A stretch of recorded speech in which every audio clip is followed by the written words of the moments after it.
ছোট পর্দার মডেল ও অভিনেত্রী মুমতাহিনা চৌধুরী, টয়া, সাফা ও তানজিন তিশার সঙ্গে মাদক কারবারিদের যোগাযোগ ছিল। এই তারকা ও সঙ্গীত শিল্পী অর্ণবের স্ত্রী সুনিদ্দিন নায়েক নিয়মিত মাদক সেবন করতেন, এমনই চাঞ্চল্যকর তথ্য হাতে এসেছে। তারা অনলাইনের মাধ্যমে মাদক কেনার পাশাপাশি বিভিন্ন পার্টিতে এসব মাদক নিয়ে হাজির হতো। সাফা ও তিশার বিরুদ্ধে মাদক সম্পৃক্ততা কটাক্ষ প্রমাণ পাওয়া গেছে। তাদের পাশাপাশি সঙ্গীত শিল্পী সুনিধি নায়কের মাদক সম্পৃক্ততাকে ঘিরে বিশেষ অনুসন্ধান চালাচ্ছেন মাদকদ্রব্য নিয়ন্ত্রক অধিদপ্তর নার্কোটিক্স। ইতিমধ্যে স্বরাষ্ট্র মন্ত্রণালয়ের উচ্চ পর্যায়ে এ বিষয়ে প্রতিবেদন পাঠানো হয়েছে। একটি বেসরকারি বিশ্ববিদ্যালয়ের ছাত্র মাদক সহ গ্রেফতার হওয়ার সূত্র ধরে তথ্য প্রমাণ সহ সাফা, টয়া, তিশা এবং সুনিধির নাম বেরিয়ে এসেছে। একটি বিশেষ হোয়াটসঅ্যাপ গ্রুপের মাধ্যমে তারা নিয়মিত মাদক গ্রহণ করতেন। ইতিমধ্যে এই হোয়াটসঅ্যাপ গ্রুপের অ্যাডমিন নর্থ সাউথ বিশ্ববিদ্যালয়ের সাবেক শিক্ষার্থী অরিন্দম রায় দীপকে গ্রেফতারের পর এমন তথ্য উঠে এসেছে। এই বিষয়ে মামলার তদন্ত কর্মকর্তা নার্কোটিক্সের সহকারী পরিচালক রাহুল সেন সংবাদ মাধ্যমে জানান, দীপকে গ্রেফতারের পর তার কাছ থেকে আমরা কয়েকজন প্রথম সারির অভিনেত্রী ও মডেলের মাদক সম্পৃক্ততার প্রমাণ পেয়েছি। এ বিষয়ে এখনও তদন্ত চলছে। তদন্ত শেষে সংশ্লিষ্টদের বিরুদ্ধে আইনগত ব্যবস্থা নেওয়া হবে। নার্কোটিক্স ডিপার্টমেন্ট বলছে, মাদক সম্পৃক্ততার অভিযোগে নর্থ সাউথ বিশ্ববিদ্যালয়ের মার্কেটিং বিভাগের সাবেক ছাত্র দীপের ওপর বিশেষ নজরদারি করা হয়। দীর্ঘদিন ধরে তার গতিবিধি অনুসরণের ধারাবাহিকতায় 17 অক্টোবর ঢাকা বিমানবন্দরে গ্রেফতার হন দীপ।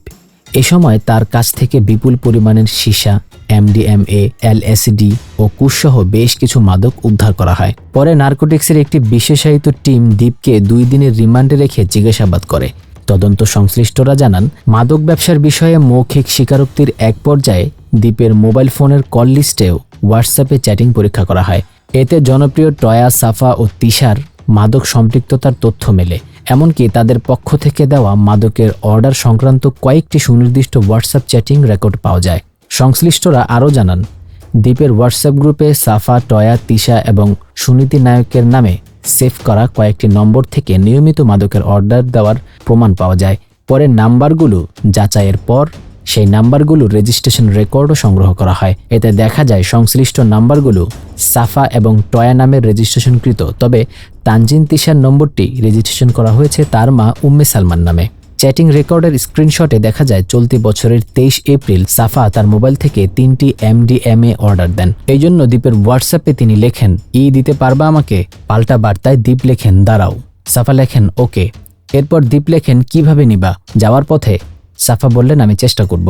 এছাড়া 5 সেপ্টেম্বর আরেক চ্যাটিংয়ে অভিনেত্রী টয়া অর্ডার দিয়েছিলেন। তিনিও সাংকেতিক ভাষায় লেখেন, লাগবে 5টা। ফিরতি বার্তায় দীপ লেখেন, ফর বাংলা ফুডস। এরপর টয়া লেখেন, ইয়া। মাদক বিক্রির এই হোয়াটসঅ্যাপ গ্রুপে আরও একজন অভিনেত্রী ও সঙ্গীত শিল্পীর চ্যাটিং পাওয়া যায়। এদের মধ্যে অন্যতম হলেন অভিনেত্রী তানজিন তিশা এবং সঙ্গীত শিল্পী সুনিধি নায়েক। চ্যাটিংয়ে সুনিধি নায়েক কয়েকটি ব্র্যান্ডের MDMA এর প্যাকেট শেয়ার করে অর্ডার দেন। জানা যায়, ভারতীয় নাগরিক সুনিধি নায়েক দীর্ঘদিন ধরে মাদকাসক্ত বাংলাদেশের নামকরা সঙ্গীত শিল্পী এবং কোক স্টুডিওর অন্যতম উদ্যোক্তা সায়ান চৌধুরী ওরফে অর্ণবকে বিয়ে করে তিনি ঢাকায় স্থায়ীভাবে বসবাস করছেন। তবে সম্প্রতি অর্ণবের সঙ্গে তার বিচ্ছেদ হয়েছে এমনটাও শোনা যাচ্ছে। তদন্ত সংশ্লিষ্টরা জানান, দীপ গ্রেফতারের পরপরই সংশ্লিষ্টদের কেউ কেউ তাদের মোবাইল ফোন থেকে গোপন চ্যাটিং রেকর্ড মুছে ফেলার চেষ্টা করেন, কিন্তু এতে তারা পুরোপুরি সফল হননি। গ্রেফতারের পর তাৎক্ষণিকভাবে দীপের মোবাইল ফোনে ইন্টারনেট সংযোজন বিচ্ছিন্ন করে দেওয়া হয়।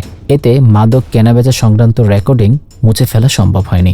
মাদক সম্পৃক্ততার অভিযোগ সম্পর্কে বক্তব্য জানার জন্য অভিনেত্রী মুমতাহিনা চৌধুরী টয়ার মোবাইলে কল করা হলে তিনি জানান, এই বিষয় নিয়ে আমি কোনো বক্তব্য দিতে চাচ্ছি না, আমি এই বিষয়ে কথা বলতেও পারছি না। আর একটা অনুরোধ থাকবে, আমাকে মিডিয়ার মধ্যে ট্রলের শিকার বানাবেন না। আমি আসলে এই বিষয়ে এখনও কিছুই জানি না, আল্লাহ বিচারক। এই বিষয়ে বক্তব্য জানার জন্য সাফা ও তানজিন তিশার মোবাইলে একাধিকবার ফোন করা হলে তারা ফোনই ধরেননি।